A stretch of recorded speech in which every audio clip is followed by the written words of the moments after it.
You are not just a failure, Maeve. You are a waste of this family name. My father, Bertram, said those exact words to me while slicing his turkey with surgical precision. He did not look up from his plate. He did not raise his voice. He delivered the sentence with the casual indifference of a man commenting on the weather.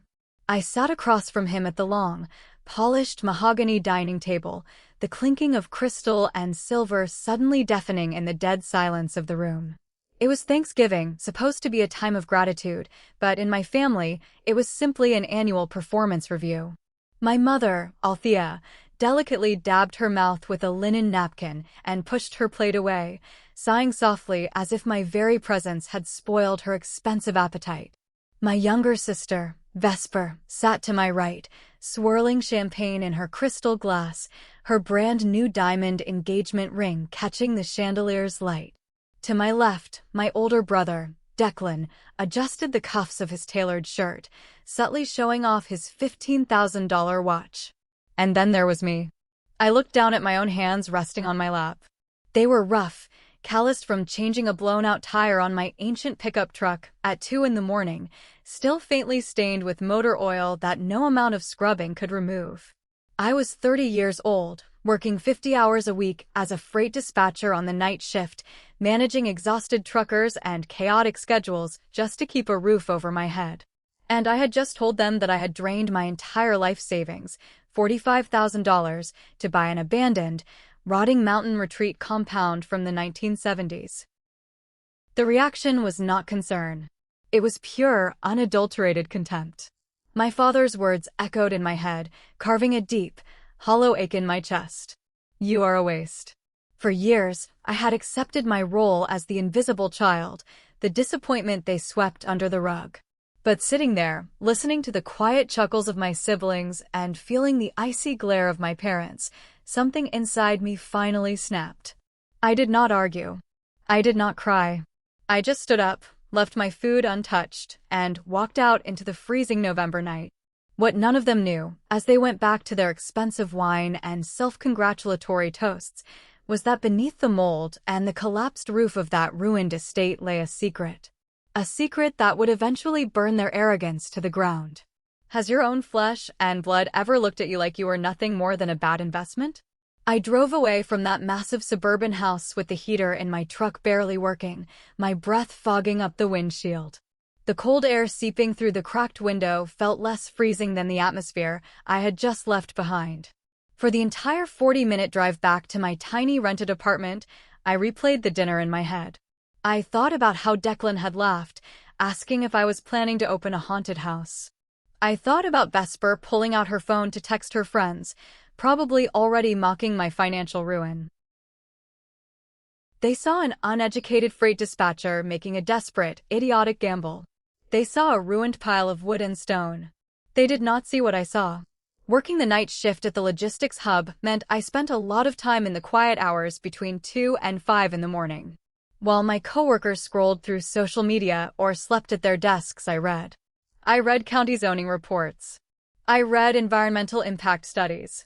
I read obscure regional development plans that were so dry and boring they could put an insomniac to sleep. I was not looking for a miracle. I was just looking for a place that was mine, a place far away from the polished, suffocating world my father controlled. When I found the listing for the old compound, it had been sitting on the market for 4 years. The pictures showed collapsed roofs, shattered windows, and overgrown vegetation swallowing the foundations. It was ugly. It was broken. It felt entirely appropriate for someone like me. But there was a footnote in the property description regarding some old utility easements that caught my eye. I did not know the full extent of what I had bought yet. I just knew that when I signed those papers, my hands shook, not out of fear, but out of a desperate hope that I was finally building a life they could not touch. But after that Thanksgiving dinner, walking away from my untouched plate, I realized something dark and heavy. They would never respect me. Even if I built a mansion on that land, they would find a way to call it a shack. The rules of their game were rigged against me from the start. I gripped the steering wheel until my knuckles turned white. The heater finally kicked in, blasting a faint stream of warm air against my frozen fingers. I was alone, practically broke, and officially disowned by the people who were supposed to love me unconditionally. Yet, as I pulled into my driveway, a strange sense of calm washed over me. I had nothing left to lose. And when you have nothing left to lose, you become incredibly dangerous to people who have everything to protect. Would I survive the winter in a house with no roof, or had I truly made the biggest mistake of my life? To understand why that Thanksgiving dinner was the breaking point, you have to understand the museum of paper cuts I had been living in for 3 decades. My family did not abuse me in the loud, obvious ways that make for dramatic television. They did not hit me. They did not lock me in a closet. Their cruelty was elegant. It was quiet. It was the 1,000 tiny signals repeated every single day that told me exactly which parts of myself were welcome at their table and which parts were not. My father, Bertram, was a self-made commercial real estate broker. He built his wealth on aggression, sharp suits, and an obsession with control. To him, love was a transaction. You earned it by delivering measurable results, prestigious degrees, high-paying job titles, and a lifestyle that looked good in a country club newsletter. Anything else registered to him as failure. My mother, Althea, was his perfect mirror. She had learned early on that peace in our house meant agreeing with Bertram. She weaponized her silence, using deep sighs and disappointed glances to keep us in line. I remember being 15 years old. I had spent 3 weeks working on a massive oil painting for the state youth art competition. I poured my soul into it, staying up late, getting paint in my hair, ruining my clothes. I won first place. I was so proud my chest physically ached. I brought the blue ribbon and the painting home, setting it on the kitchen island for my parents to see. My father walked in, looked at it for 3 seconds, and tossed the ribbon onto the counter. "Art doesn't pay the light bill, Maeve," he said, turning away to pour a drink. 2 days later, my painting ended up in the garage, leaning against a pile of old tires. Meanwhile, Vesper's history essay, which she received a C- on, was proudly displayed on the refrigerator because it was about a famous politician my father admired. That was the first exhibit in my museum of paper cuts. The second was my high school graduation. I did not have a stellar GPA. I struggled with math and science, subjects my brother Declan excelled at effortlessly. But I worked hard to graduate. On the day of the ceremony, I stood in my cheap polyester gown, scanning the bleachers for my family. The seats I had saved for them remained empty. I found out later that Declan had been offered a summer internship at a private equity firm that same afternoon. My parents had decided that taking him out for an expensive celebratory dinner was more important than watching me walk across a stage to receive a diploma they deemed mediocre. I walked home alone that day, still wearing my cap and gown. But the most painful exhibit, the one that truly taught me who I was dealing with, happened 5 years ago. I was 25, working at the logistics company as a low-level clerk. I had finally proven myself enough to be considered for the warehouse manager position. It was a massive step up. Better pay, better hours, actual benefits. The final interview was scheduled for a Tuesday morning. I had bought a cheap but professional suit. I had prepared for weeks. At 7 in the morning on the day of the interview, my phone rang. It was Vesper. She was hysterical, crying so hard she could barely speak. She told me she had been in a terrible car accident on the other side of town, that she was bleeding, that she was scared and needed me right now because our parents were out of town. Panic seized my chest. I threw my keys in my bag, abandoned the interview, and sped across the city, breaking speed limits to get to her. When I arrived at the address she gave me, it was a high-end coffee shop. Vesper was sitting at a patio table, sipping an iced matcha latte, not a single scratch on her perfect skin. She looked up at me, breathless and panicked, and smiled a cold, calculating smile. "Oh, good, you're here," she said, adjusting her designer sunglasses. "I forgot my wallet and I really needed a caffeine fix before my PR meeting. You can pay, right?" I stood there, my heart pounding in my ears, the realization washing over me like ice water. She had faked an emergency. She knew about my interview. She knew how much it meant to me. And she orchestrated my failure just for the thrill of seeing if she could. When I called my boss to explain why I missed the interview, the position had already been given to someone else. I tried to tell my mother what Vesper did. Althea just sighed her signature sigh. Maeve, don't be so dramatic. Your sister made a mistake. You shouldn't have dropped your responsibilities so easily. This just proves you aren't ready for management. That was the moment I stopped trying to prove them wrong. I realized that to them, my failures were not unfortunate events. They were necessary data points that confirmed their worldview. If I succeeded, it threatened the carefully constructed hierarchy where Vesper and Declan were the golden children, and I was the designated loser. So, I retreated. I became the invisible dispatcher on the night shift. I wore my old jeans and drove my beat-up truck, letting them believe I was exactly what they thought I was. But the anger never left. It just calcified. It turned into a hard, cold stone in the center of my chest. Every snide comment, every ignored birthday, every mocking laugh added another layer of armor. I was building a fortress out of their contempt. And when I found that ruined estate, I knew it was time to move in. But how do you rebuild a shattered life when your own family holds the hammer?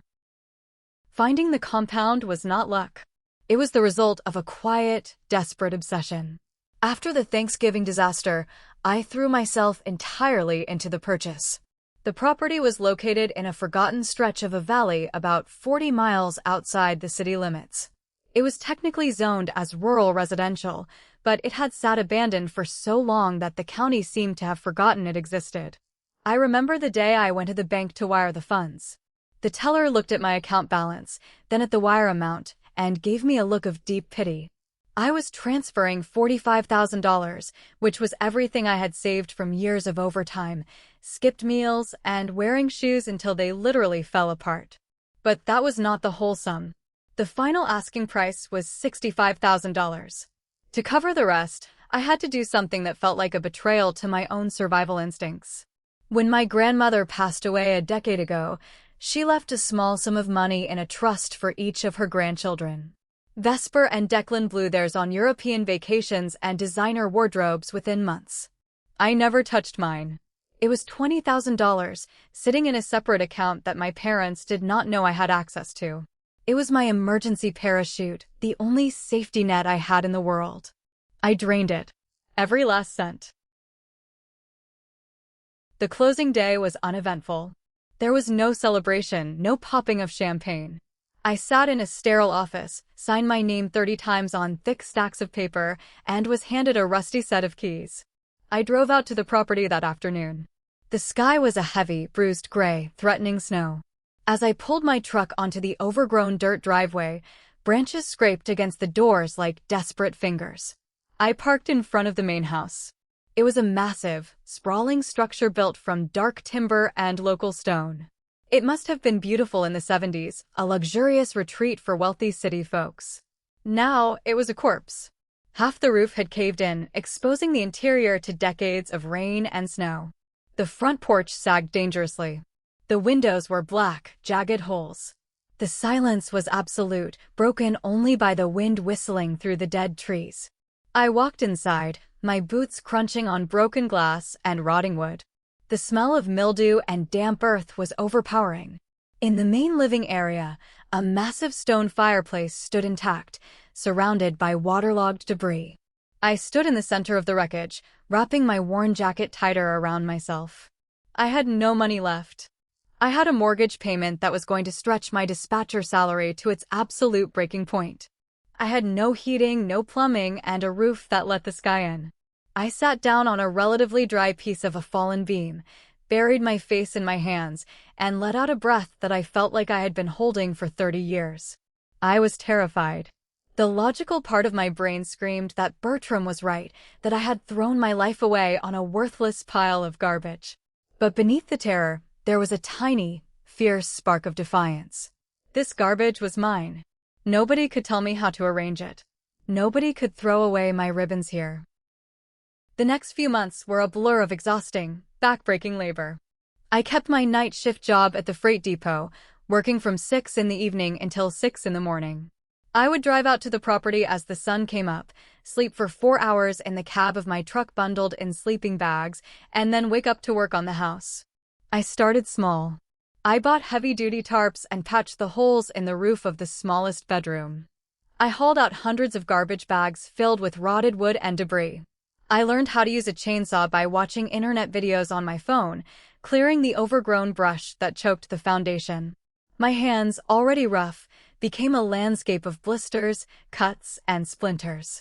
My muscles ached so deeply I often had to roll out of my truck in the mornings because I could not sit up straight. I ate canned beans cold, straight from the tin, because I could not afford a camp stove yet. I was living like a feral animal, but for the first time in my life, my mind was quiet. I did not hear from my family. After Thanksgiving, they simply stopped calling. The silence was meant to be a punishment, a way of starving me of their attention until I came crawling back to admit my defeat. Declan posted photos of his new sports car online. Vesper posted endless updates about her wedding planning. My mother posted perfectly curated pictures of her book club. I existed in a parallel universe, covered in sawdust and mud, fighting to keep a tarp secured over my head during rainstorms.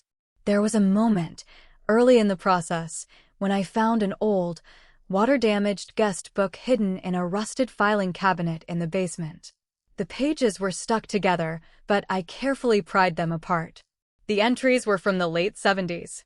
People wrote about the incredible fishing, the pure-tasting water, the profound sense of peace. It was proof that this place had value once. It just needed someone willing to dig through the rot to find it. I wiped the dirt from my forehead, leaving a muddy streak, and promised myself I would not stop digging. But the universe has a funny way of testing your resolve, usually by sending the ghosts of your past right to your front door. What happens when the people who broke you decide you haven't been punished enough? 6 months into my ownership of the ruined compound, the harsh reality of my choices had settled into my bones. I had managed to make one small bedroom weathertight. It smelled constantly of bleach and damp wood, but it kept the wind out. I had a mattress on the floor, a single working power outlet powered by a noisy, gas-guzzling generator, and a bucket for washing. I was surviving barely. Then, the invitation arrived. It was Althea's 60th birthday, an event that, in my family's social circle, required a catered venue, a live jazz band, and a guest list that read like a local business directory. The invitation was forwarded to my work address, a subtle jab indicating they didn't even care to know where I was living. I considered throwing it in the trash. The thought of standing in a room full of people wearing silk and tailored suits while my fingernails were permanently stained with dirt made my stomach turn. But a small, foolish part of me, the part that was still a child hoping for her mother's approval, convinced me to go. I thought maybe, just maybe, the 6 months of silence had softened them. I was wrong. I spent 2 hours scrubbing my hands with a pumice stone until they bled. I wore the only nice dress I still owned, a simple black sheath that was at least 5 years out of style.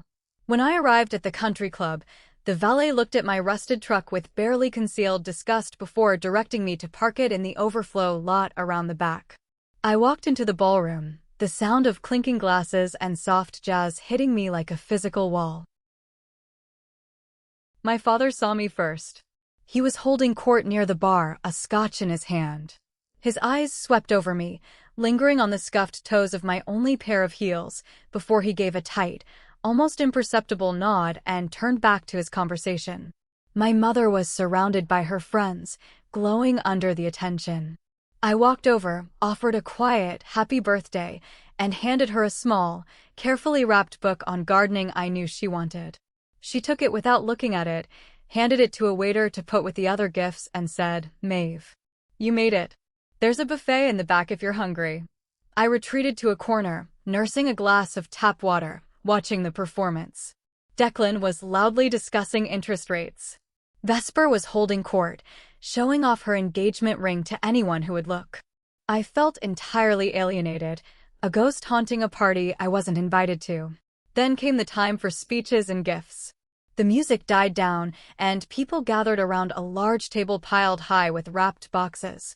Vesper, playing the role of the perfect, attentive daughter, handed out the gifts to Althea. After the jewelry, the spa vouchers, and the expensive perfumes, Vesper suddenly held up a large, clumsily wrapped box. "Wait," Vesper said, her voice carrying across the quiet room. "I actually have a special gift. But it's not for Mom.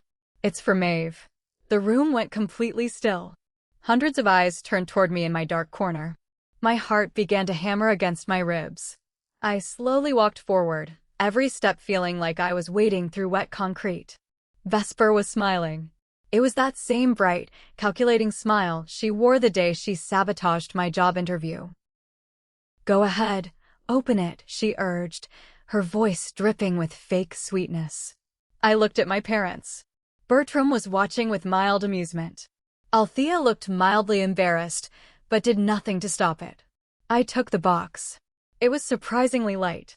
My trembling fingers tore the paper. Inside was a bundle of stiff, blue fabric. I pulled it out, letting it unfold. It was a janitor's uniform. Cheap polyester, with a bright yellow name tag that said Maeve pinned to the chest pocket. Clinking against the plastic buttons was a heavy-duty toilet brush. A few people in the crowd nervously chuckled. Vesper's voice rang out, clear and sharp. "I figured since you poured your entire life into a literal garbage dump, you're going to need the right equipment to clean up your mess, sweetie. Consider it an investment in your new career." The laughter grew louder. Declan was outright guffawing, slapping his knee. My father smirked, taking a sip of his scotch. My mother offered a delicate, practiced laugh, shaking her head as if to say, "Oh, kids will be kids." I stood in the center of the ballroom, holding the cheap uniform. The fabric felt rough against my calloused hands. The heat of humiliation burned my cheeks, but beneath it, something else was happening. The last thread connecting me to them, the thin, fragile string of hope that they would ever see me as a human being, snapped. The sound it made in my mind was deafening. I did not throw the uniform at her. I did not scream. I did not cry. The tears were completely gone, replaced by a cold, absolute clarity. I carefully folded the uniform back into a neat square. I placed it gently on the table next to my mother's expensive gifts. I looked Vesper directly in the eyes. Her smile faltered slightly under the weight of my stare. I didn't say a single word. I turned around and walked down the center of the ballroom, my head held high, the sound of my cheap heels clicking rhythmically on the marble floor.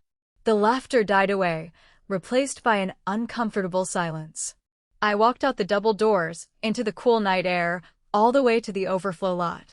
When I started my truck, the engine sputtered and roared to life. I gripped the steering wheel, and for the first time in my life, I felt truly free. They had done their worst. They had publicly humiliated me. And in doing so, they had accidentally handed me the greatest gift of all, the permission to stop caring. I drove back to my ruined estate in the dark. My heart was cold, my resolve was forged in iron, and a silent, dangerous plan began to take root in the back of my mind. How much more pressure can a person take before they stop bending and start breaking everything around them? The adrenaline of my quiet exit from the birthday party faded as November bled into December, bringing with it a winter so brutal it felt like a personal attack. Up in the valley, the temperature plummeted, and the snow piled up relentless and heavy. The compound, with its drafty walls and exposed sections, became a freezer. I was living in the single patched-up bedroom, wearing 3 layers of sweaters, 2 pairs of thermal leggings, and a beanie, even while sleeping.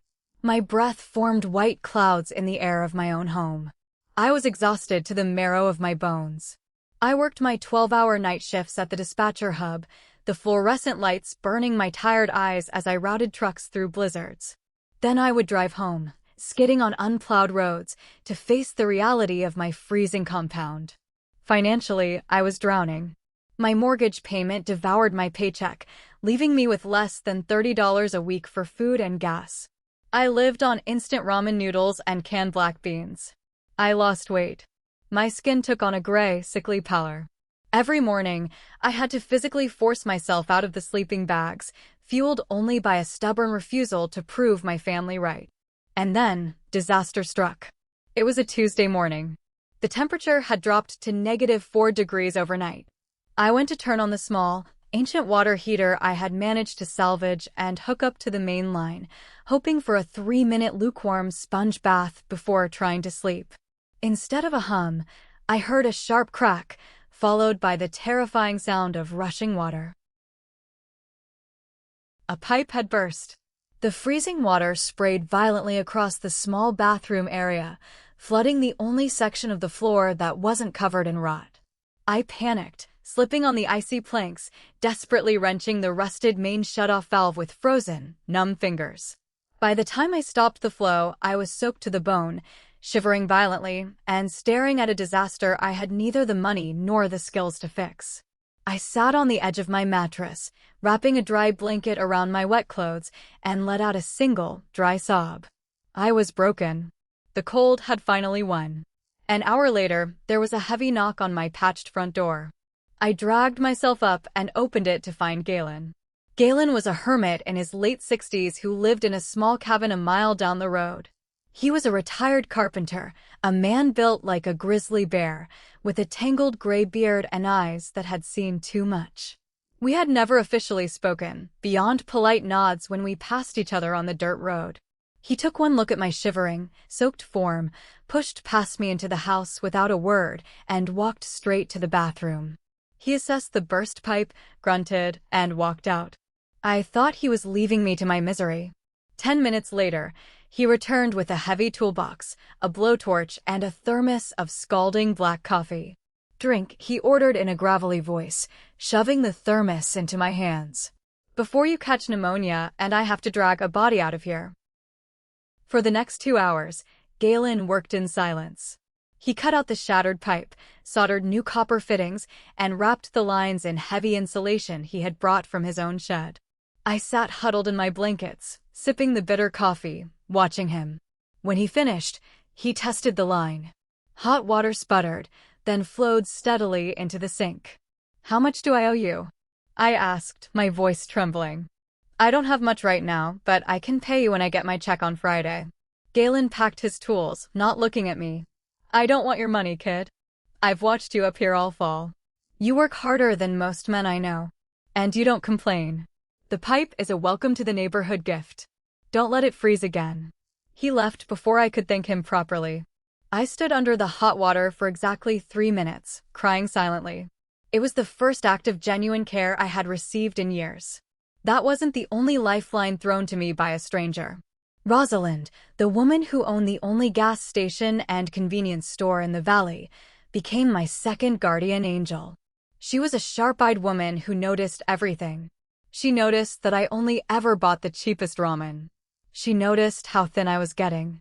One evening, as I was buying my usual $20 worth of gas and a single packet of noodles, she slammed a heavy brown paper bag on the counter. Inside were 2 fresh loaves of bread, a block of sharp cheddar cheese, a dozen eggs, and a bag of apples. "I didn't ask for this," I said, stepping back. "I can't afford it." Rosalind fixed me with a look that dared me to argue. "You look like a stiff breeze would knock you over. Take the food. Keep a running tab. You can pay me when spring comes and you're not freezing to death." "Why?" I asked, my throat tight. "You don't even know me." "I know a survivor when I see one," Rosalind said softly. "Now take the bag before I get annoyed." For 4 months, I survived on Rosalind's credit and Galen's occasional, gruff assistance with structural repairs. These strangers, people who owed me absolutely nothing, treated me with a dignity and respect my own flesh and blood had denied me my entire life. They didn't see a failure. They saw a fighter. And their belief in me slowly thawed the ice around my heart, replacing my cold bitterness with a quiet, fierce determination. I was going to make this land work, not to prove my family wrong, but to prove Galen and Rosalind right. But as the snow began to melt, revealing the muddy reality of the compound, my family decided it was time to check in on their favorite punching bag. Spring in the valley was less about blooming flowers and more about mud. Thick, sucking mud that coated everything. The compound looked worse than it did in the snow.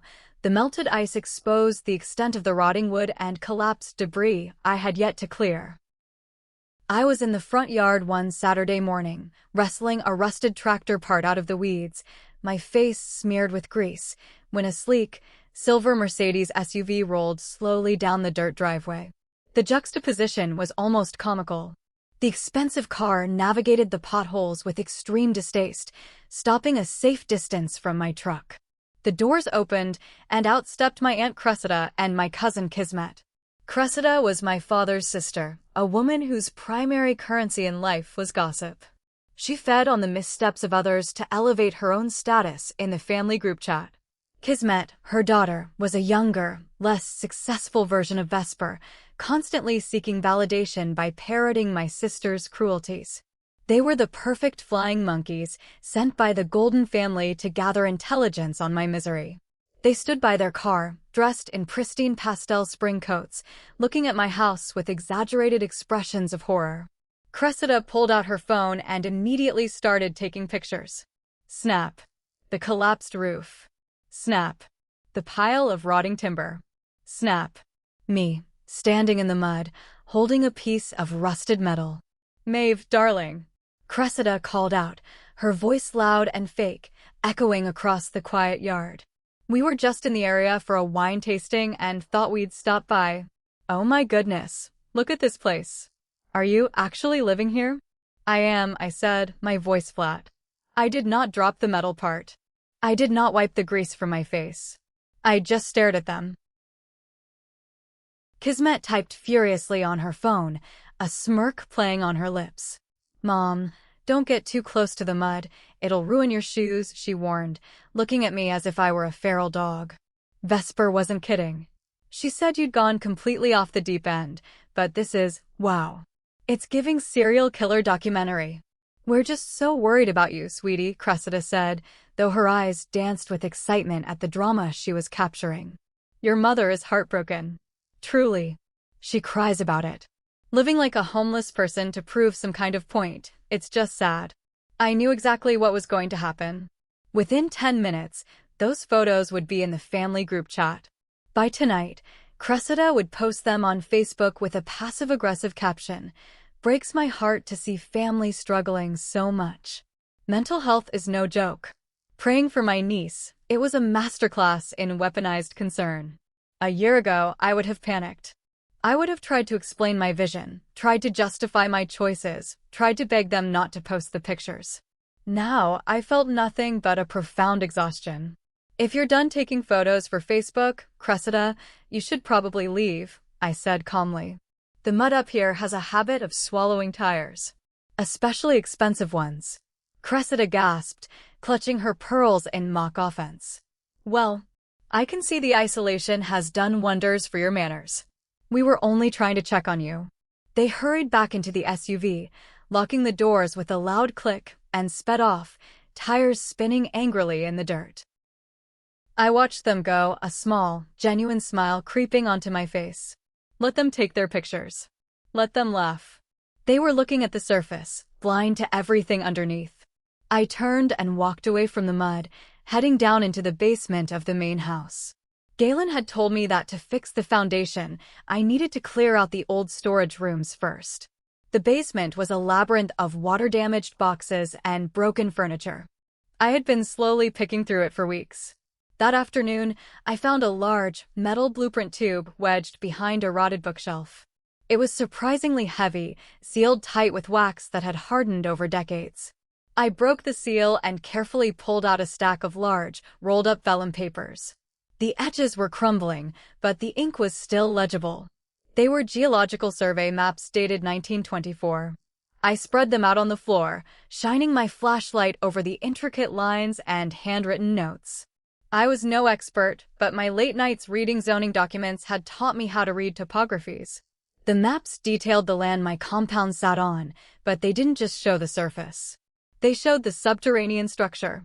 Right below my property, plunging deep into the bedrock, was a massive, subterranean aquifer. A natural reservoir of pure, cold water. The notes indicated that it was the largest and most accessible point of the water table in the entire 70-mile valley. And according to the property deed I had obsessed over, whoever owned this specific plot of land held the exclusive, unrestricted water rights for the entire sector. My breath caught in my throat. I traced the blue lines on the ancient map with a trembling finger. I didn't fully understand the monetary value yet, but I knew in my gut that this was the secret the land had been keeping. While my aunt and cousin were busy photographing the rot on the surface, they were standing directly on top of a liquid gold mine. I rolled the maps back up, my mind racing. I needed to verify this. I needed to keep it quiet. And most importantly, I needed to wait. The trap was set. All I had to do was let the world come to me. But who would come knocking for water in a forgotten valley, and how much would they be willing to pay? If you're still reading and enjoying this story, please take a quick second to like the video and subscribe to the channel. It really helps out and lets me know you want to hear the rest of Maeve's journey. Spring turned into a sweltering summer, and with it came the event my family had been treating like a royal coronation, Vesper's wedding. It was an affair that cost north of $200,000, paid for entirely by my father, Bertram. The venue was a historic botanical garden in the city, draped in thousands of white roses and imported orchids. Everything about the day was designed to project an image of flawless wealth and perfect lineage. I almost did not go. I spent the morning staring at the invitation, which had been mailed to my work address again. But a dark, quiet curiosity pushed me to attend. I wanted to see them. I wanted to look at the people who had written me off as a failure, knowing what was buried beneath my ruined compound. I wore a simple navy blue dress I had bought on clearance 6 years ago. It was clean, but next to the sea of designer gowns and custom tuxedos, I looked exactly like what they thought I was, the poor relative allowed in out of pity. When I arrived, I was seated at a table near the kitchen doors, far away from the head table where my parents and Declan were holding court. I sat quietly, drinking sparkling water, watching the spectacle. Vesper looked radiant, soaking in the admiration like a sponge. Declan was making the rounds, handing out business cards for his private equity fund between sips of expensive champagne. My mother fluttered around, accepting compliments on her daughter's behalf. Then came the toasts. The room grew quiet as my father took the microphone. He stood tall, adjusting his tailored jacket, projecting the aura of a man who commanded the world. He spoke about love, about commitment, and about the pride of building a legacy. And then, he raised his glass and looked directly at Vesper and Declan. "A man's greatest achievement is not his bank account," Bertram said, his voice echoing through the silent room, thick with manufactured emotion. "It is his children. It is looking at the next generation and knowing the family name is in strong, capable hands. Vesper, my beautiful daughter, you're a shining light. Declan, my son, your brilliance in the financial world astounds me every day. Look at the two of you. You are my only legacies. You are the sole pride of this family." He paused for dramatic effect, letting the applause wash over him. My only legacies. He didn't just ignore me. He didn't just forget me. Standing in front of 300 people, my father legally and spiritually erased me from existence. He drew a circle around his family, and he made sure everyone knew I was standing outside of it. A year prior, those words would have crushed me. I would have run to the bathroom to cry. But sitting there, listening to the thunderous applause, I felt a strange, profound peace. The last lingering chain of daughterly guilt dissolved into dust. I looked at my father, really looked at him, and realized he was not a giant. He was just a small, insecure man terrified of anything he could not control. I did not wait for the cake to be cut. I did not wait for the dancing to start. While my father was still smiling for the photographer, I stood up. I pushed my chair in carefully, ensuring it made a loud scraping noise against the stone floor. A few heads turned, but I did not care. I walked straight down the center aisle of the tables, my head held high, my posture perfect. I walked right past the head table.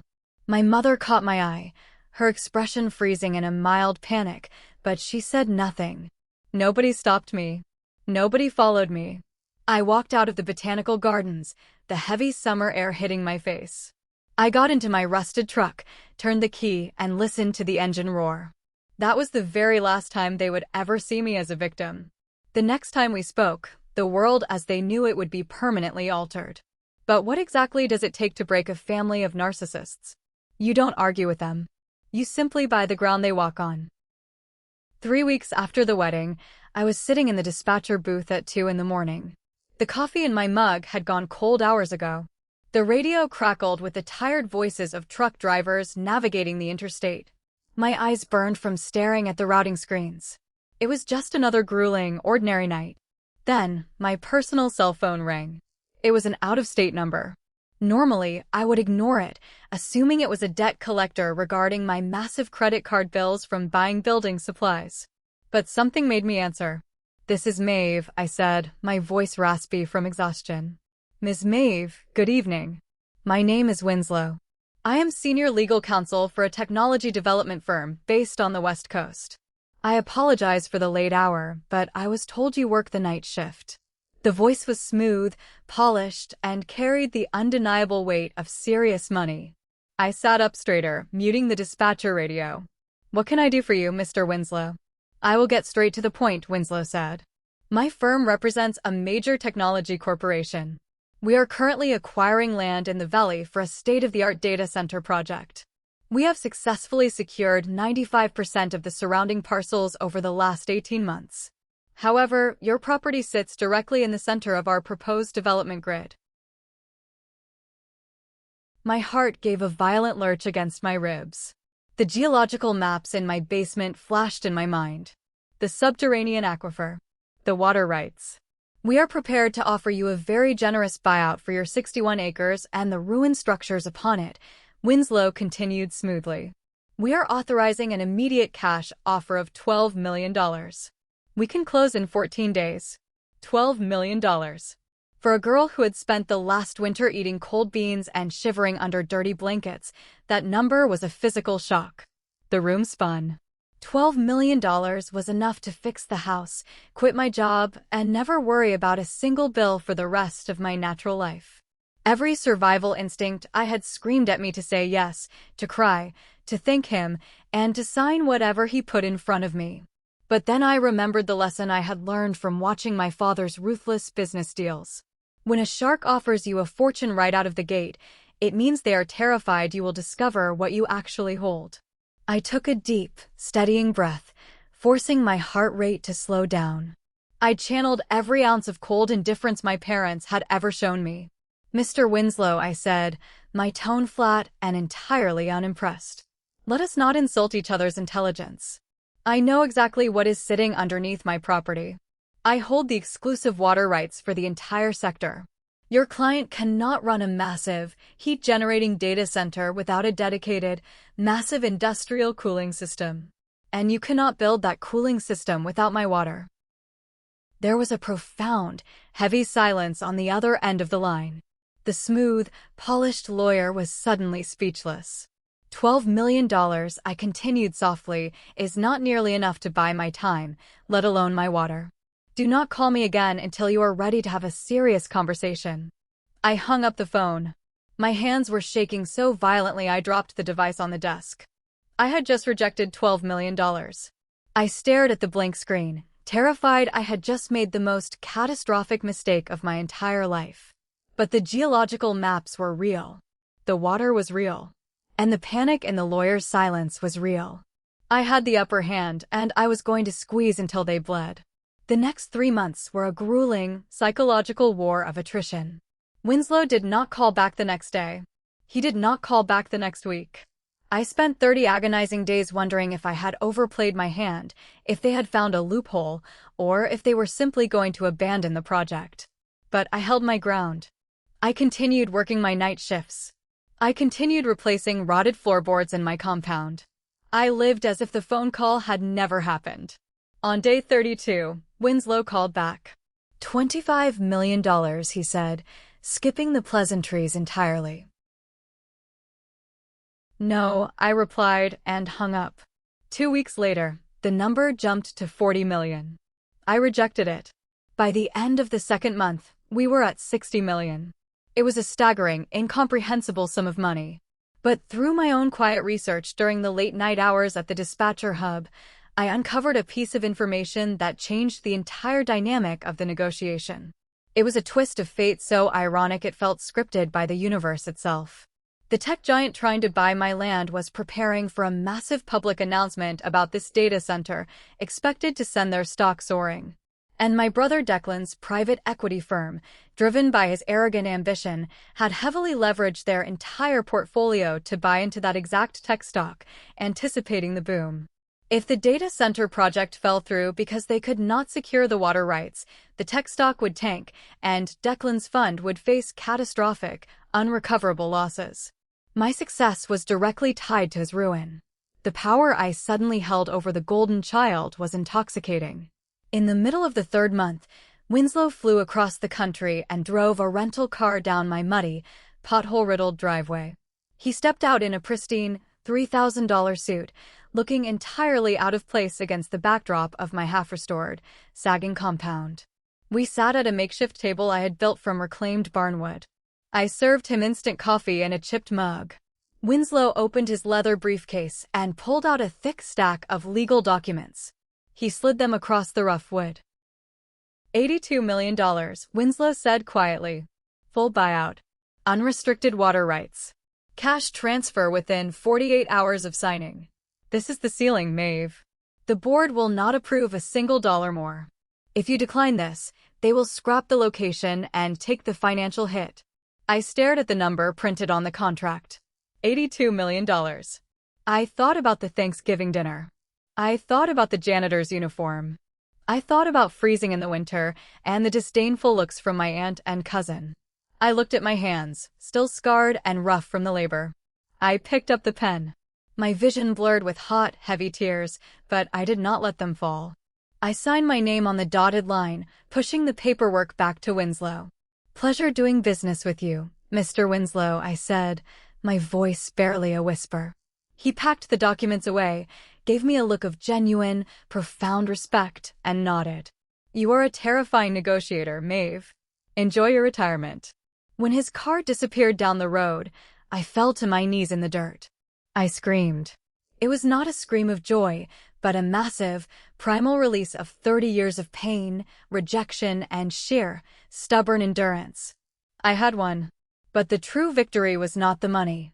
The true victory was what was about to happen when the world found out. A transaction of that magnitude could not stay hidden, especially not in a valley where gossip was the primary currency. For days after the money cleared my newly opened private banking account, the local business journal broke the story. The headline was impossible to ignore. Unknown night shift dispatcher sells ruined estate for $82 million to tech giant. The article detailed the brilliant, quiet acquisition of the compound and the strategic holdout for the valley's most valuable water rights. It painted a picture of a mastermind who had operated right under everyone's noses. The explosion was immediate. My burner phone, which I used for work, began to melt down. First, it was the extended family. My cousin Kismet sent 15 frantic text messages in the span of 10 minutes, ranging from "OMG, is this you?" to "I always knew you were a genius. We need to celebrate." Then came Aunt Cressida. True to form, she immediately took to Facebook. She posted a link to the article with a sickeningly sweet caption, "So incredibly proud of my favorite niece, Maeve. We always supported her vision when she bought that beautiful historic property. Family is everything." It took exactly 12 minutes for someone to find the photos she had posted in the spring, mocking my homeless living conditions, and repost them in the comments of her new status, utterly destroying her fabricated narrative. The public humiliation was swift and brutal. But I was waiting for the main event. And at noon, my phone rang with the number I knew by heart. It was my mother, Althea. I answered, putting the phone on speaker and setting it on the counter while I calmly made a sandwich. "Maeve? Darling." Althea's voice was trembling, dripping with a sweet, maternal warmth she had not used since I was 5 years old. "Is it true? We just saw the news." "Oh, sweetheart, we are just in shock. We are so happy for you." I spread mayonnaise on a piece of bread and said nothing. "Your father is right here. He wants to speak with you," she rushed out, the desperation bleeding through her polished tone. The line shuffled, and Bertram's voice boomed through the speaker. He did not sound apologetic. He sounded frantic, trying desperately to reassert the control that was slipping through his fingers. Maeve. 82 million? Why didn't you consult me? He demanded, his tone a mix of anger and naked greed. You are not equipped to handle a windfall like this. You probably left 15 million on the table by not letting me negotiate for you. Pack your things. Come back to the house immediately. We need to sit down with my wealth managers and figure out how to structure this to protect the family assets. I stopped making my sandwich. I leaned over the phone, a slow, dangerous smile spreading across my face. He still thought I was the obedient, terrified child. He still thought he owned me. Bertram, I said, dropping the title of Dad forever. There are no family assets here. This is my money. I earned it by suffering through your contempt. I am not coming home. I am never sitting at your table again. Don't be ridiculous, he barked, his voice cracking. You owe this family. You owe me. I raised you. You raised a punching bag, I replied coldly. But the punching bag just bought the whole gym. Have a nice life, Bertram. I ended the call and instantly blocked his number, my mother's number, Vesper's number, and Declan's number. I threw the cheap phone into the trash can. The silence that followed was the most beautiful sound I had ever heard. But I knew people like my father. They do not accept defeat over the phone.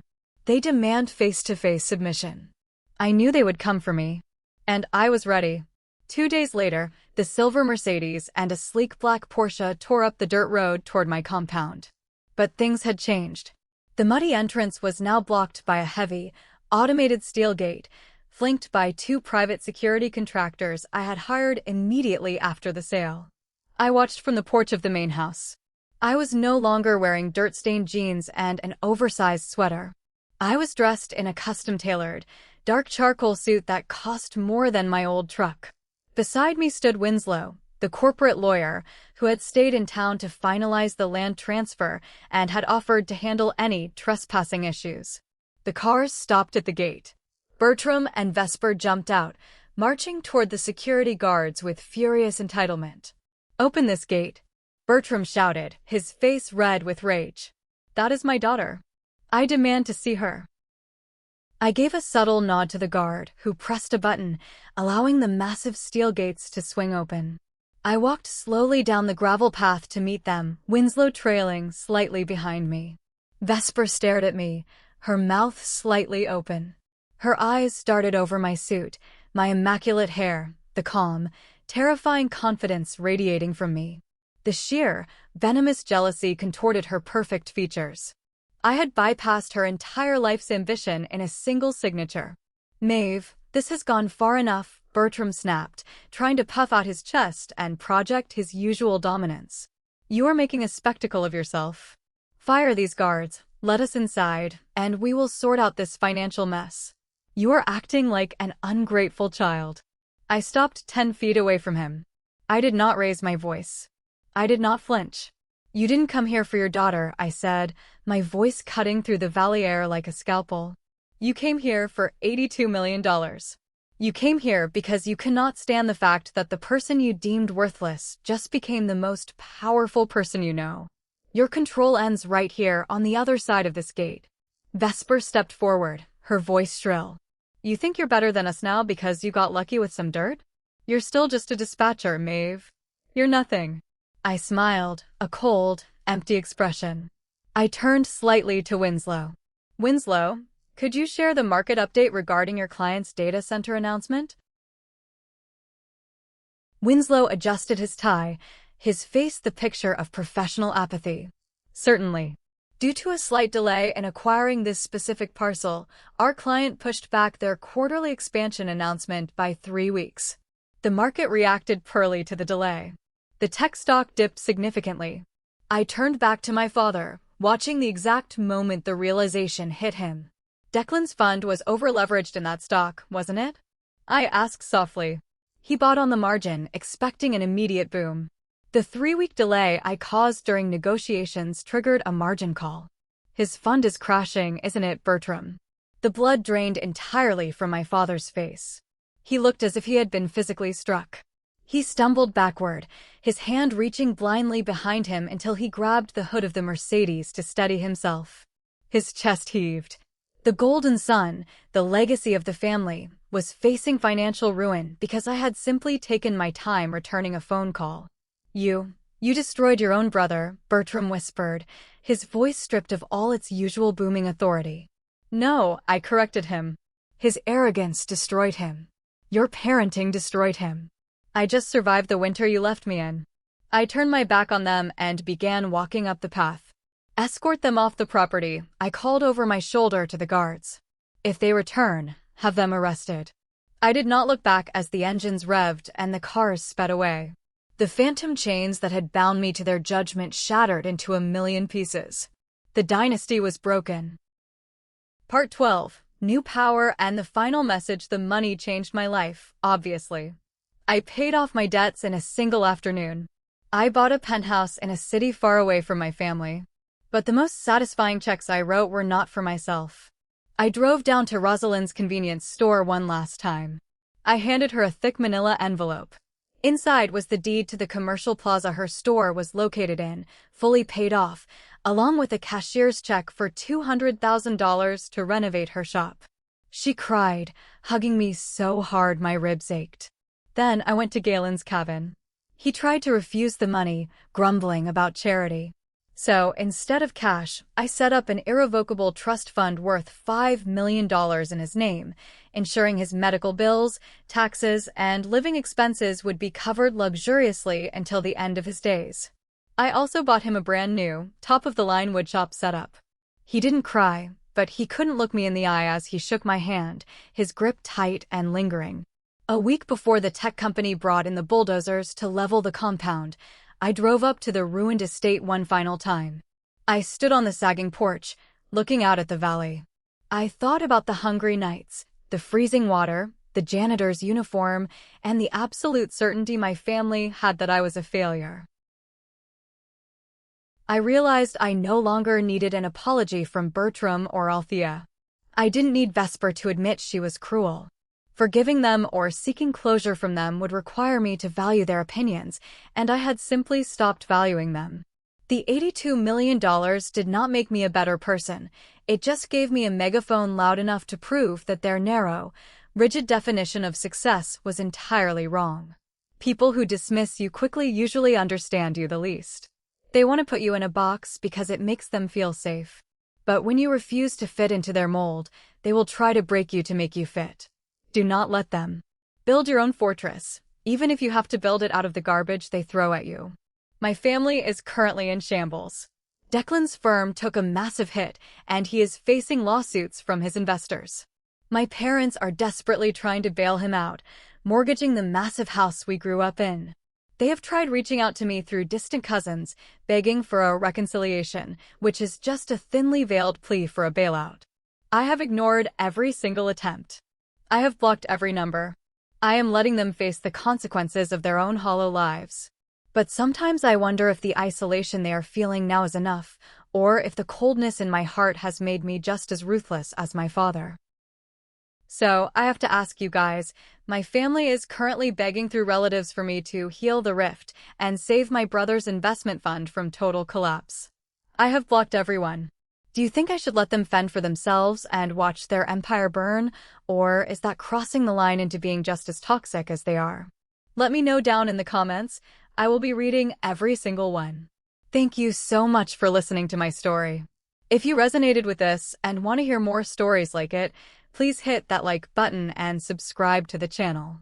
It costs you nothing, but it means the world to us. I will see you in the next one.